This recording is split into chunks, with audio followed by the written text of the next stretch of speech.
Let's take a deep breath in and a deep breath out.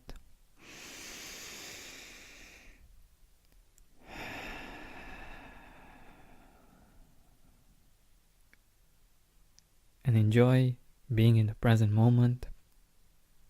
This month is Mental Health Awareness Month, and I want to share my take on mental health, which might be a little different from the way people usually relate to mental health.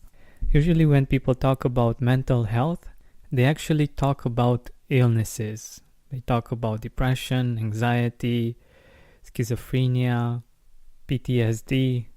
And while I believe that acknowledging them is important, our focus is important to be on mental health, on the idea of health, to make sure that we understand that as we have a body and we have physical health that we need to take care of, we also have mental health that we need to take care of.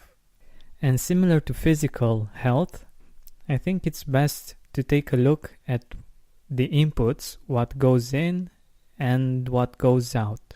So if we want to enjoy health, physical health, we have to be more aware of what we put into our bodies. The food we eat, what we drink, how often we drink, how often we eat, the environment in which we live in, how our body interacts with the exterior. And I believe it's very similar with mental health.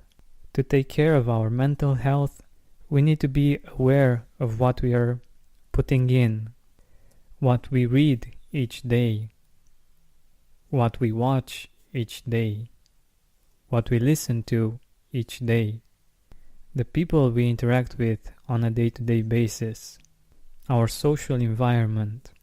And when we think about these inputs, we should decide if they serve our mental health or if they don't. Like food, if we're eating junk food all the time, it doesn't serve us. It doesn't serve our health. So take a look at your day. What do you do in the morning, at noon, in the afternoon, in the evening, at night? I know it's not always the same, but look at your life a little bit and think about the things that you consume, whether that's Facebook or Instagram, what people you're following there, the newspapers, the news, the TV, what you watch on Netflix, the podcasts that you're listening to, the music that you listen to. All of these make us see the world in a certain way. So think about which of them actually improve your mental health. You're, of course, a special case because you've chosen to listen to this podcast. That means that you want to bring in more positivity, more gratitude. You want to consume something that actually adds to your mental health. But think about the other inputs that you have in your life and see if they support your mental health as well. Also, think about the people that you're interacting with, the topics that you talk about, and think about how you can improve those, how you can improve the topics, how you can improve the kind of people that you have in your social environment, whether that means letting some people go because they're really not serving your mental health, or finding some new people, more positive, to add to your life, or maybe even a new environment, like going to a yoga class or a meditation class or a dance class, something to add to your mental health. It's the same with the movies that you're watching.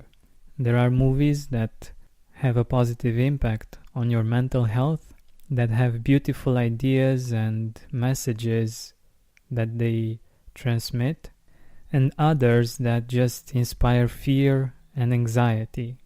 And it's the same with news, for instance. How much time do you spend listening or watching or reading news? Do you feel that they have a positive impact on your mental health, or they give you anxiety or panic attacks or fear.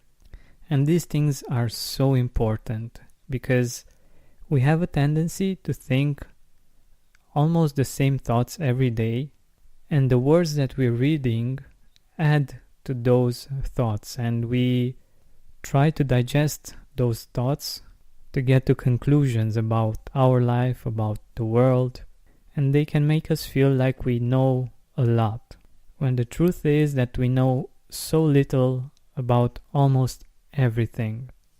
In their book, Stephen Sloman and Philip Fernbach talk about the knowledge illusion, why we never think alone. And they have coined an effect that's called illusion of explanatory depth, which means that we think we know a lot, but what we really know about any given topic may be just a small dot in the universe of knowledge and possibility. So if we take care of our mental health and we feed it positivity, new ideas, new possibilities each day, we get to expand more and more. And as we read, for instance, we find out about new possibilities that are in store for us, for our life, as well as new ways of seeing the world. We entertain new thoughts, different from the ones that we usually do, and in time they contribute to us actually enjoying better mental health. You might have heard me quite a few times saying that even though I did more than 100 interviews on the Gratitude podcast, I'm still learning new things about gratitude, new ways of seeing it, new perspectives, and I believe that this openness, this curiosity helps us grow, helps us be young and healthy mentally. So if you know a person or two that is open to these kinds of ideas, but you know that they are consuming information that doesn't serve their mental health, please send them this episode. I believe it's a perspective that can be really helpful, not just for today, but for the years to come. Thank you so much for listening and for subscribing. This has been Georgian Benta. Don't forget to keep seeking and spreading gratitude.